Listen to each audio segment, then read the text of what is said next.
আসসালামু আলাইকুম, শুভ সকাল। ট্রাফিক সম্প্রচার কার্যক্রম বাংলাদেশ বেতারের নিয়মিত আয়োজন শ্রুতিগল্পে সকলকে স্বাগত জানাচ্ছি।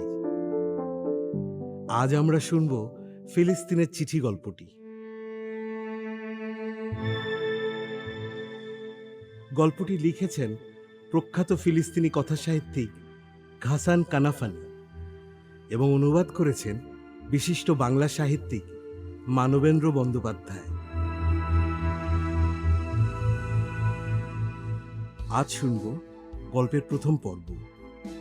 গল্প পাঠে আছি আমি, শাহেদ আলী।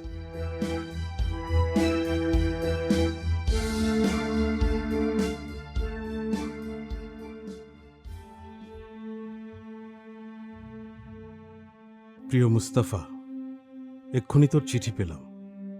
তাতে তুই আমায় লিখেছিস যে তোর ওখানে থাকবার জন্য যা যা করা জরুরি ছিল সব তুই করে ফেলেছিস। আমি এই খবরও পেয়েছি যে ক্যালিফোর্নিয়া বিশ্ববিদ্যালয়ে সিভিল ইঞ্জিনিয়ারিং বিভাগে আমাকে নেওয়া হয়েছে। তুই আমার জন্য যা করেছিস দোস্ত, সব কিছুর জন্য তোকে ধন্যবাদ, শুক্রিয়া। তবে এটা নিশ্চয়ই তোর কাছে একটু অদ্ভুত ঠেকবে যখন আমি এ খবরটা দেব। না দোস্ত, আমি আমার মত পাল্টেছি। আমি তোকে অনুসরণ করে সেই দেশে যাব না, যে দেশ শ্যামল সজল আর সুশ্রী সুন্দর সব মুখে ভরা, যেমন তুই লিখেছিস। না, আমি এখানেই থাকব, কোনো দিন এদেশ ছেড়ে যাব না। আমি কিন্তু সত্যি বড্ড অস্বস্তিতে আছি মুস্তাফা।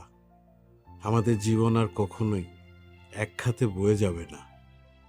অস্বস্তির কারণ আমি যেন শুনতে পাচ্ছি, তুই আমায় মনে করিয়ে দিচ্ছিস। কি রে, আমরা না কথা দিয়েছিলাম সবসময় একসঙ্গে থাকব? যেমন আমরা চিরকাল একসঙ্গে বলে উঠতাম, আমরা বড়লোক হবই, আমাদের অনেক টাকা হবে। কিন্তু দোস্ত, কিছুই আর আমার করার নেই।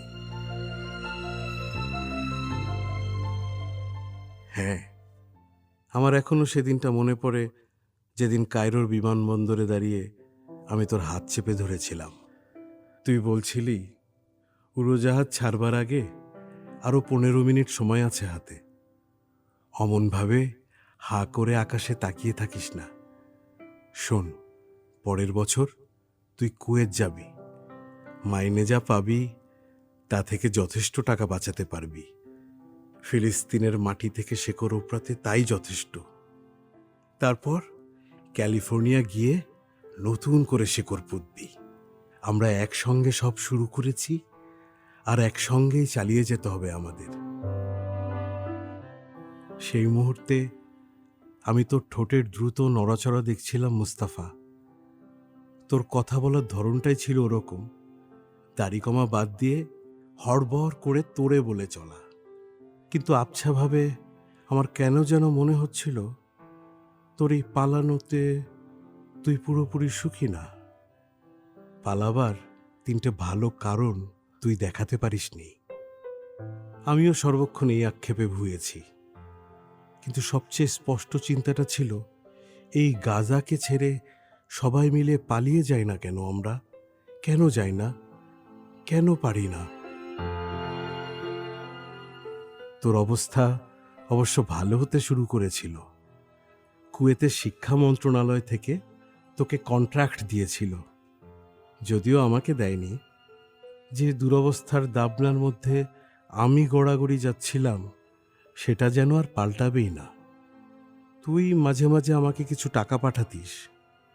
তুই চেয়েছিলি আমি যেন ঋণ হিসেবেই তা গ্রহণ করি, কারণ তোর ভয় ছিল নয়তো আমি অপমানিত বোধ করব। আমার বাড়ির হালচাল তো তুই জানতিস।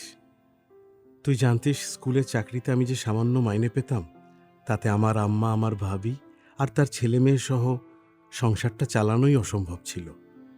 পরে কুয়েতে শিক্ষা মন্ত্রণালয় আমাকেও কন্ট্রাক্ট দিয়েছিল। আমি তোকে সবকিছু জানিয়েই চিঠি লিখতাম।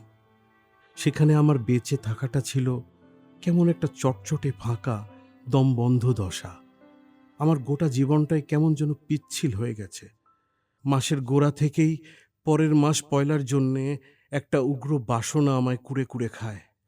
সেই বছরটার মাঝামাঝি ফিলিস্তিনে বোমা হামলা হয়। ঘটনাটা আমার রুটিন খানিকটা পাল্টে দিয়ে থাকবে, তবে সেদিকে নজর দেবার খুব একটা ফুরসত বা উপায় আমার ছিল না। এই ফিলিস্তিন পেছনে ফেলে রেখে আমি চলে যাব ক্যালিফোর্নিয়া। নিজেকে নিয়ে বাঁচব। আমার এই হতভাগা বেচারি জীবন কত ভুগেছে, কত সয়েছে। আম্মা, ভাবি আর তার বাচ্চাদের জন্যে সামান্য টাকা পাঠাতাম আমি, যাতে তারা কোনো ক্রমে টিকে থাকতে পারে। তবে এই শেষ বন্ধনটাও আমি ছিঁড়ে ফেলে নিজেকে মুক্ত করে ফেলব সবুজ ক্যালিফোর্নিয়ায়। এই হার, এই পরাজয়ের পচা গন্ধ থেকে বাঁচাবো নিজেকে। যে সহানুভূতি, যে সমব্যথা আমাকে আমার ভাইজানের বাচ্চা কাচ্চাদের সঙ্গে আষ্টে পৃষ্ঠে বেঁধে রেখেছিল, তাদের আম্মা আর আমারও আম্মা, এরা কেউই কোনো কালে এই খাড়াই থেকে আমার উড়াল ছাপকে কোনো মানে দিতে পারবে না। অনেক দিন কেটেছে, আর এই পিছু টান টানা হ্যাচড়া চলবে না। আমাকে পালাতে হবে। এসব অনুভূতি তোর চেনা, মুস্তাফা, কারণ তোরও তো সত্যি এই অভিজ্ঞতা হয়েছিল। যখন আমি জুন মাসে ছুটিতে গেলাম, আমার যাবতীয় পার্থিব সম্পত্তি জড়ো করলাম এক জায়গায়। মধুর পলায়নের জন্যে উদ্বেল হয়ে উঠলাম। কিন্তু কি সেই অস্পষ্ট আবছায়া যা কোনো লোককে তার পরিবারের কাছে টেনে নিয়ে আসে? মুস্তাফা, আমি জানি না। আমি শুধু জানি আমি আম্মার কাছে গিয়েছি। আমাদের বাড়িতে সেদিন সকালবেলায় আমি যখন গিয়ে পৌঁছেছি, আমার ভাবি, আমার মরহুম ভাইজানের স্ত্রী আমার সঙ্গে দেখা করলো আর ফুপিয়ে বলল তার মেয়ে নাদিয়া জখম হয়ে গাজার হাসপাতালে আছে, আমাকে দেখতে চায়। আমি কি তাকে দেখতে যাব সেদিন সন্ধ্যাবেলা? তোর মনে আছে নাদিয়াকে? 13 বছর বয়স, আমার ভাইয়ের মেয়ে।